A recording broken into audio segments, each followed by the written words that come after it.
जी भी होर सुनाओ वीरो की हाल है? ठीक ठाक हो? अज लैके आए जी तुहाडे वास्ते फीएट 480 91 मॉडल। ये तुहानूं परफॉर्मेंस चैक करवाउण लगे जी।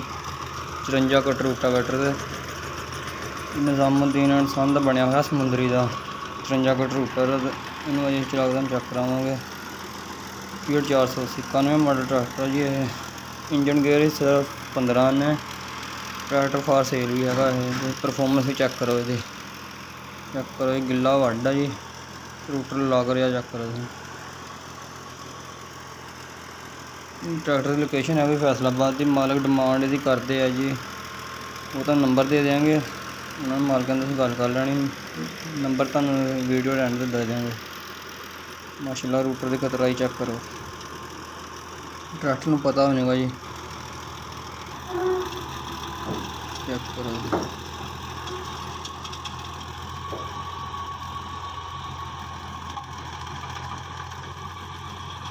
12-24 तो पैली वावा गिली हुई है।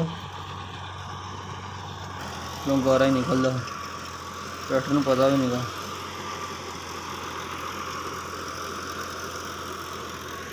कानवे मॉडल ट्रैक्टर है। कापी यदी बनी हुई है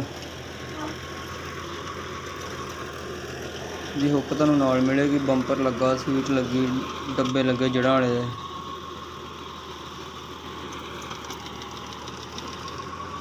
बहुत वीरां दे कमेंट आ रहे थे कि फीएट 480 54 कट रूटर पर परफॉर्मेंस चेक करो।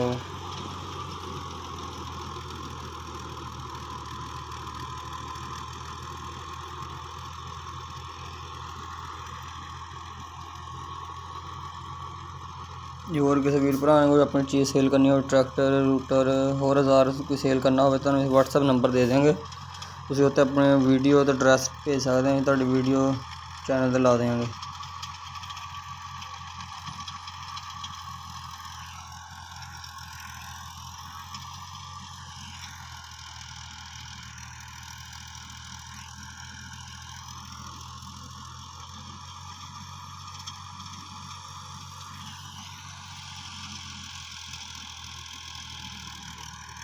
मोड़ लिया इनू।